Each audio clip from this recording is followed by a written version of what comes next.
Hey,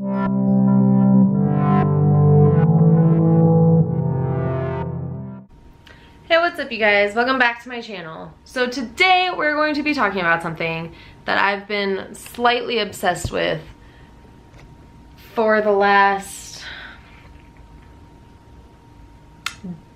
2 days or so.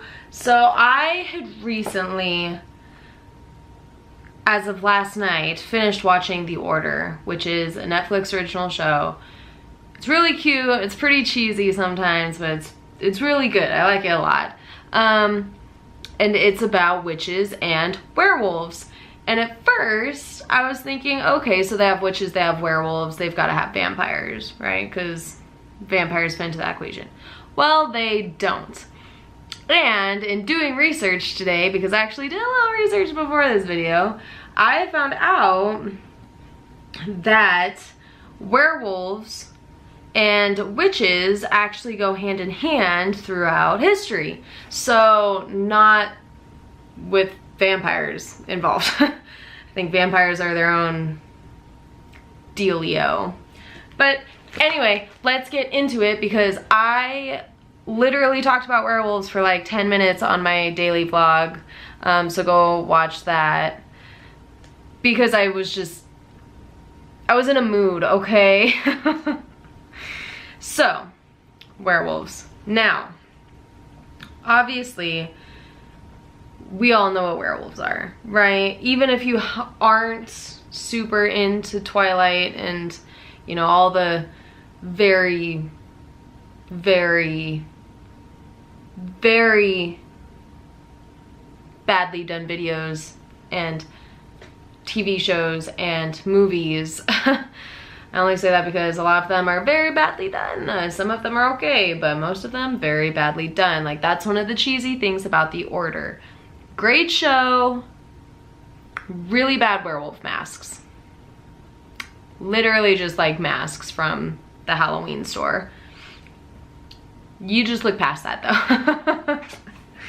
So, to start off with werewolves. It's pretty interesting, actually. So, like I said, werewolves went hand in hand with witches. So when the witch trials started going on, that's actually where a lot of the werewolf things, folklores, whatever, came from too. I mean, Vikings had stories about them. There was some story about Vikings and warriors that were running around naked with like animal skins on because they were on drugs. So that's something. But mostly they are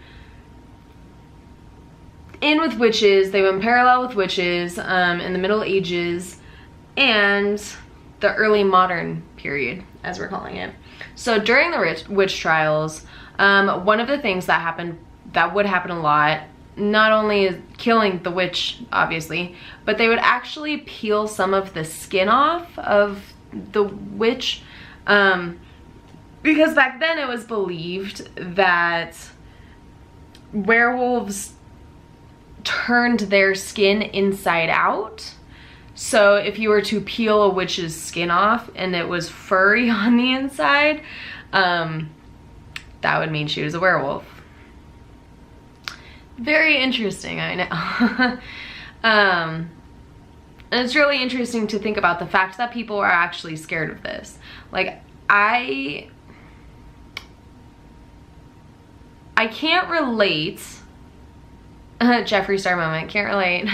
But literally, I cannot relate to what it must have been like in those times where you were so scared of somebody that could potentially be a witch or a werewolf or whatever, to kill them, and then also peel their skin off, because that's just fucking disgusting. But it's just really interesting to think about how scared those people must have been of these witches. And most of the time, witches were just people with really normal characteristics that they hadn't seen yet, or, you know, it's just bonkers, okay? It's crazy to believe and to not even believe, to just know that that's a thing. That's a thing.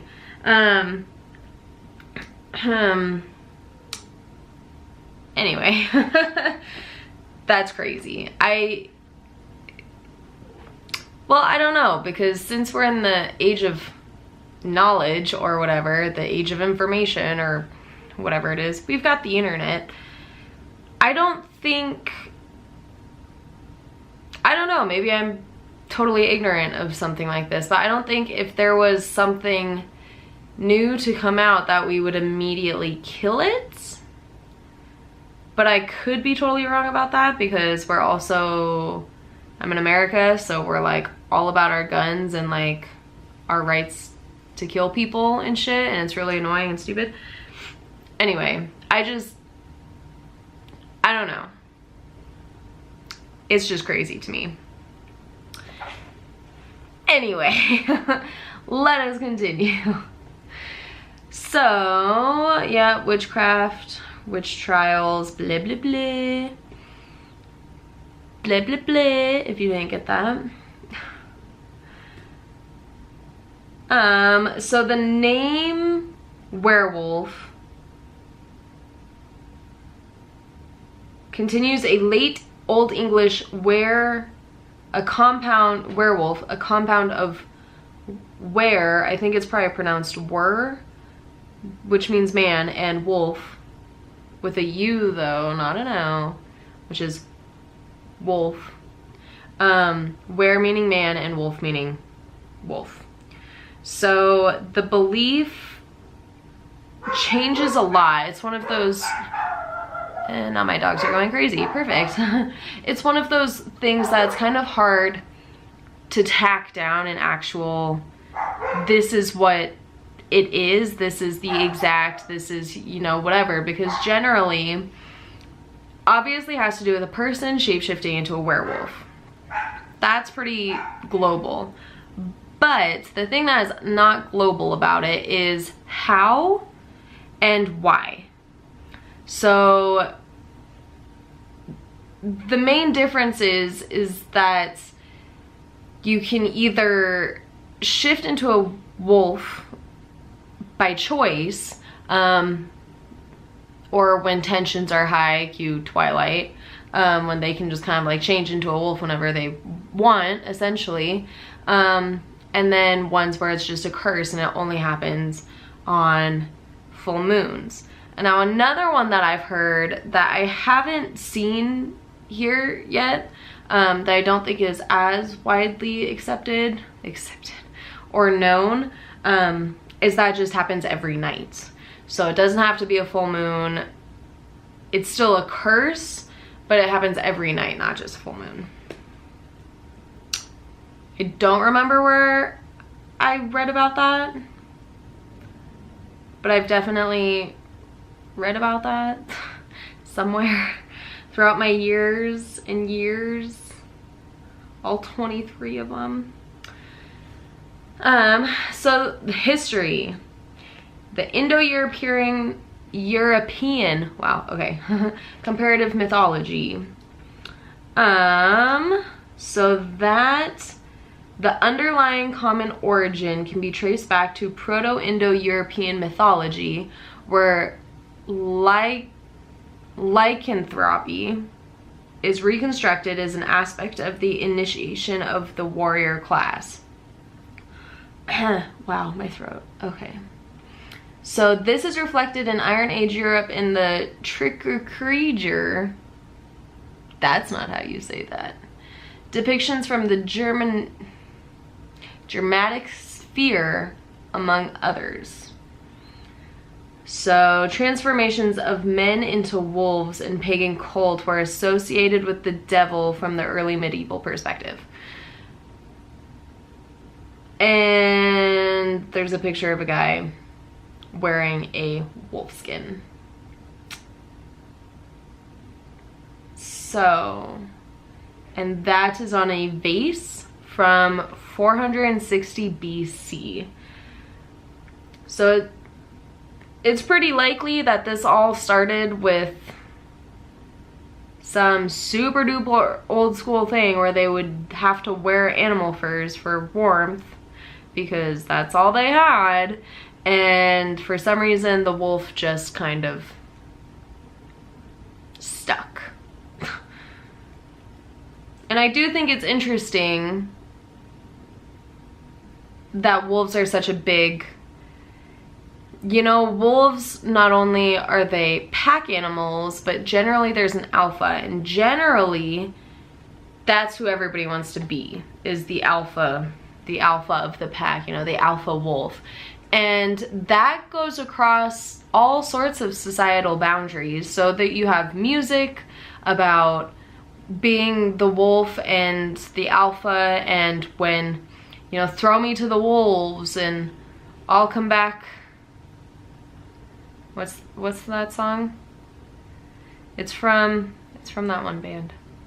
It's from Bring Me the Horizon. Throw me to the wolves, I'll come back leader of the pack.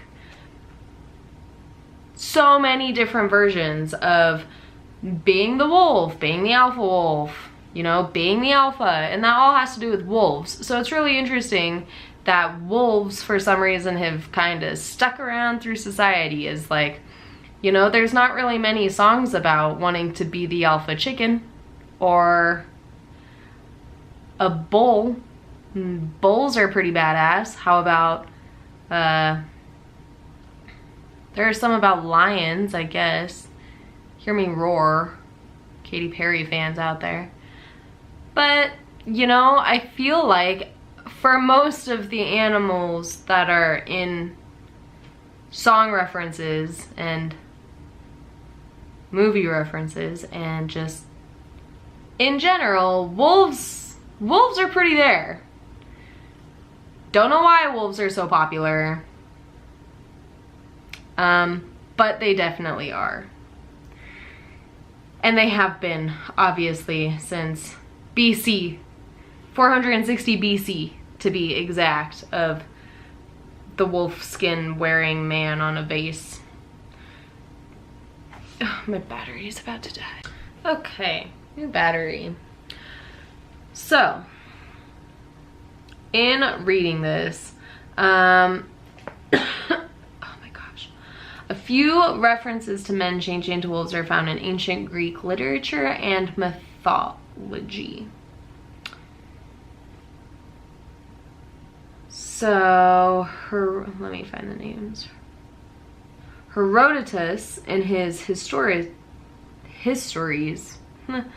wrote that the Nuri, a tribe he places to the northeast of Scythia, were all transformed into wolves once every year for several days and then changed back to their human shape.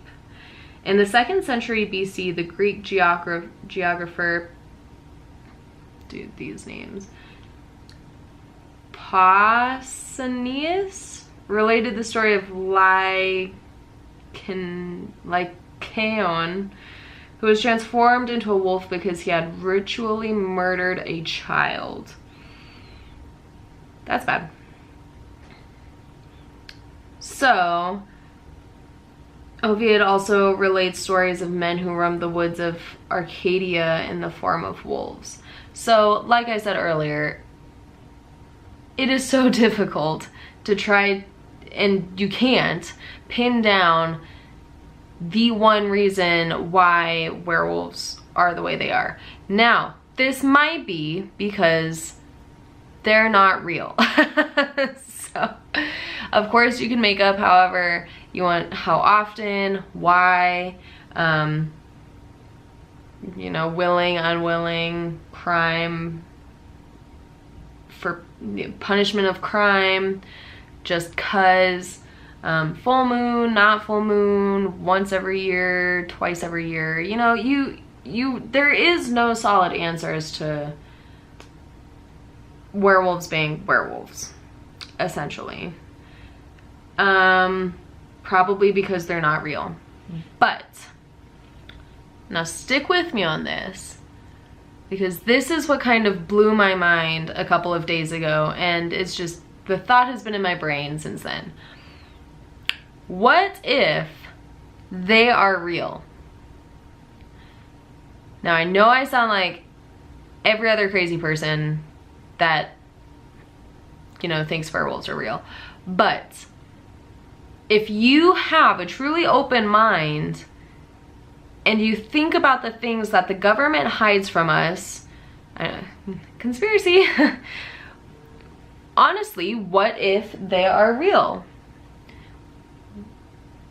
The government would probably have them in check, right? The Men in Black, the FBI, they would know and they would deal with it. I don't think they would kill them, but I think they'd probably do something like they do with all the aliens that we have encountered throughout the years. They won't tell anybody. Now, there are loads of accounts of people seeing werewolves or werewolf type things, and you know, a humanoid figure that's had like wolf skin type thing, you know, all sorts of stuff. Now, I know most of these people are probably very mistaken. They thought they saw a werewolf when really they just saw a really hairy person. I don't know, but my thought the other day was, what if they are real? How freaking cool would that be? Maybe not for people who are werewolves, but you know, just in general. And I didn't actually think about this until right now, but what happens when you Google, are werewolves real? And then you get all sorts of stuff that I'm not gonna click on. YouTube videos of people transforming into werewolves. You have werewolf proof photos and videos of werewolf proof, which it's really easy to look at these and just say, yeah, those are all fake. Those are all very fake. Or something else entirely, either a actual wolf with very bad skin issues that died, that looks like it might have had human skin type things, you know, or small bears that people mistake for werewolves because they're standing up and, you know, like blue, blue, blue, blue, blue. Monkeys that look like werewolves that people mistake for werewolves, that they're monkeys. And I don't think there are many people out there, actually I'm pretty darn sure that there are not many people out there that believe they are werewolves themselves. And I actually have some facts about that. Something that this video is not gonna have a lot of facts. Because I'm sitting over here thinking, maybe they're real. Basically just for the fun of it. Anyway, there is a doctor, Dr. Blom, who is an assistant professor of psychiatry at the University of Groningen in the Netherlands. So, he wanted to do a study about psychiatry stuff, like psychiatrists do. And since 1850, there have been 56 cases of people that were diagnosed of believing that they were morphing into animals. Now, only 13 of these 56 believed that they were turning into wolves and that they were wolves. Now, clinical lycanthropy, did I say that? Lycanthropy? I don't know. I'm not a doctor. Is the delusion of being a wolf. Not a werewolf, but a wolf. So, when asked why he put clinical lycanthropy together, he said that he had to distinguish that it was clinical because these people only believed that they were wolves. Obviously, other people looked at them and said, yeah, no, you're a person. You're very clearly not a wolf. Fascinating, nonetheless, that these human brains, these human peoples, legitimately believed to their grave, to their very core, that they were wolves or part wolves or morphing into wolves. Now, the brain is a very scary place. It's a very interesting place. So 25% of these 56 cases that believed that they were morphing into animals in general, 25% were diagnosed with schizophrenia. So that's interesting for obvious reasons. Maybe one of the people in their brains was a wolf. And so when that wolf came out, they thought they were a wolf. Who knows? 23% had psychotic depression. Now, I was really interested in that phrasing because obviously I've heard of depression, clinical depression, you know, things like that. Clinically depressed, you know. So I had never heard of psychotic depression. So I looked that up. And psychotic depression is kind of exactly what it sounds like a bit. So generally those people will have either a mixture or all of these, so they'll have hallucinations of things that aren't there, i.e. being a wolf, or delusions. Now these delusions, I think, are why the number of people who have psychotic depression are actually so high, because 1 in 4 people with depression, roughly 1 in 4 people with depression, have psychotic depression. But obviously there aren't a lot of people running around thinking that they're werewolves. So the hallucinogen, I just want to keep saying hallucinogens, but it's not correct. The hallucinations can also include just hearing voices or, you know, smaller things that aren't necessarily like a huge red flag, like, oh my God, I'm a wolf right now, what do I do? You know, that kind of thing. But I think the delusions that people can have, sometimes caused by these voices, is why there's such a high number of people that are affected by this. Because the delusions are, you know, the feelings of extreme worthlessness, massive failure, being a failure, or sometimes they have very religious standholds. None of those words are what I want to say. Anyway, some of these delusions might have them thinking that they have committed massive sin, when in reality they have not.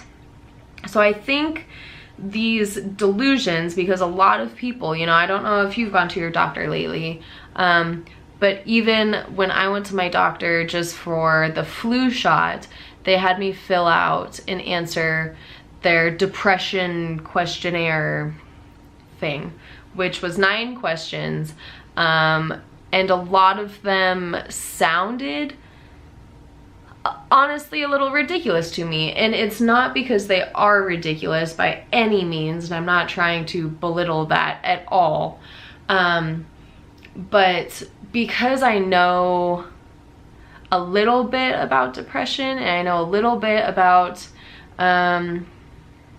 mental illness. Now I know a little bit, let me be clear. I don't know everything. I don't know even a lot of things. I know very minute things. But the questions that they asked me were so cheesy, almost. Of course, one of them was, do you have suicidal thoughts or tendencies? Which, obviously they ask all of these questions in hopes that the people who are answering them, which is their patients, are completely honest with them, because they are in a doctor's office. And it's not just some random person in the street or just some random person being like, hey, you thought about killing yourself lately? Like, if somebody came up to me on the street and asked me that, I'd probably be like, what the fuck do you want? You know? But they ask these questions in hopes that people will tell the truth. One of the questions I remember them asking that I thought, that's a really weird question, is, do you feel like you have failed your friends, your family, your job? And I said no, because I don't have depression. I'm not depressed. But I thought that was just an interesting thing, because I thought it was so kind of cheesy at the time to be like, do you think you're a failure? Because I feel like all of us at some point, you know, of course we feel like we're a failure. Of course, oh, well, yeah, I messed that one thing up at work the other day. Oh, yeah, like my parents hate me because of issues they have that they put on me. You know, things like that, where they could answer yes to that question. And I really don't remember where this tangent was going. Delusions. So worthlessness and failure, and you know, I think a lot of that has to do with why, the bottom line, I think those are why psychotic depression affects roughly 1 in 4 people who are diagnosed with depression, because that's kind of a really wide base to kind of base that as being a delusion on, because, you know, you have, everybody has that critical voice in their head saying, wow, yeah, you fucked that up. But if you live in that constantly 24/7, and you to your core believe that you have failed, then yeah, which I think is quite a few people with depression. Obviously it is, because I was just, rewind a little bit, I was shocked that psychotic depression affects roughly 1 in 4 people with depression, because I thought, holy shit, that's a lot of people with depression. I know there are a lot of people with depression, but also 1 in 4 people with depression. I probably know 4 people with depression. Actually, I do. Easy. And it's not saying that one of them actually definitely has that, because that's not actually how statistics work. I realized that growing up. But delusions, I feel like putting that as one of the characteristics of psychotic depression is such a wide array, and obviously it gets a little more, you know, like this, like that's why you go to the therapist, that's why you go to this, you know, the psychologist, and you know. But anyway, I thought that was bonkers, because that's so many people. Back to the internet. So when Googling pictures of real werewolves, obviously you get a lot of things that just look fake. And I think that's one of the hard things about being in the age of information, or whatever we're in, is that people are so good at photoshopping and so good at editing, and you know, hence horror movies. Go watch any horror movie ever, all of it's edited. It can say based on a true story all at once, but you know, bottom line is most of the time that based on a true story is somebody with night terrors that replay what they see when they have night terrors to somebody that writes it down, and then they make a movie out of it. Now, I'm not hating, because I love horror movies, especially the ones that seem like it's just about somebody that has night terrors, because it's fascinating, and I just love ghosts. Ghosts are real. I don't care what you think about werewolves, I don't care what you think about witches and vampires. Ghosts are real, folks. Because I have witnessed ghost behavior. And see, now, if I had ever witnessed werewolf behavior, if I legit sat there and saw somebody turn into a freaking wolf in front of my eyes and then turn back into a human, and I said that, nobody would believe me. Literally nobody. My own mother wouldn't believe me. Probably. What's up, Mom? I don't know if you even watch this. But I don't know if it's about, what am I trying to say here? Ghosts are more widely accepted because I believe there are more instances and accounts of ghosty behavior. Now, even if a bunch of these ghosty behavior accounts are people with night terrors who see the ghosty thing in the corner, but they're actually just having a night terror, which, did I mention how terrifying the human brain is? Because that's terrifying. I have never had night terrors. Another thing people have a lot that's about is sleep paralysis. That's a good one. I had sleep paralysis once, and it wasn't even, okay, sorry about that. So my, I keep wanting to say computer, my camera ran out of space on it, and then I had to go and delete a bunch of stuff on it. But basically what I was talking about is I was telling you that I have had sleep paralysis once, and it wasn't even full sleep paralysis because I'm 99% sure I was still mostly dreaming. It wasn't that kind of like awake but dreaming thing that happens with sleep paralysis. I was just dreaming about being in bed, which is where I was sleeping. So I think my brain confused it with sleep paralysis. Or it was sleep paralysis. Maybe that's what it's like. I don't know. But anyway, that's kind of all I had to say on werewolves, because then I started talking about sleep paralysis and horror and, you know, ghosts. Because my video about ghosts is gonna be quite long. But it really killed my whole role here to have to go delete a bunch of stuff off my camera in the middle of my video.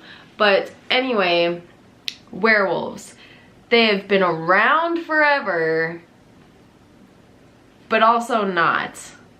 Because it's like any other folklore, it's like any other anything that you hear 60 million different versions of it. I think it's really fun to think about things like that being real. Werewolves and vampires and magic, because you know what? We live in a stressful world, especially lately, especially nowadays. It's just, it's a stressful place to live in. And you know what?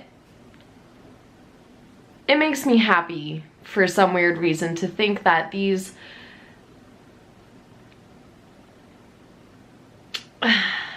paranormal, are they considered paranormal?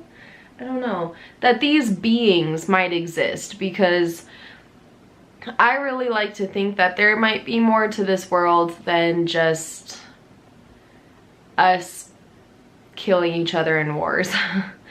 I mean, if vampires and werewolves are in wars too, then I mean, it's still us just killing each other in wars. But at least those are magical wars, you know what I'm saying? Anyway, I think we have a special guest from the little werewolf himself. Oh. What's your problem right now? So, werewolves. They at least probably don't look like this adorable little creature. Because, I mean, let's face it, he's 10 pounds and I don't think a person could fit inside of him. I think that's how it works. I don't know. Werewolves are always bigger than humans, so, or at least the same size as humans. He's definitely not the size of a person, but also most dogs aren't. So next time you see a Great Dane, it might be a werewolf. That's all I have today, guys, and I'll see you guys in my next video, which will hopefully be very soon. I got really bad news over the weekend, so I just couldn't sit down and film a video because I was in a bad mood, because cancer sucks. Anyway, I love you guys. Thank you so much for watching. Yoda, you want to say goodnight? Good night. Okay. Bye, guys.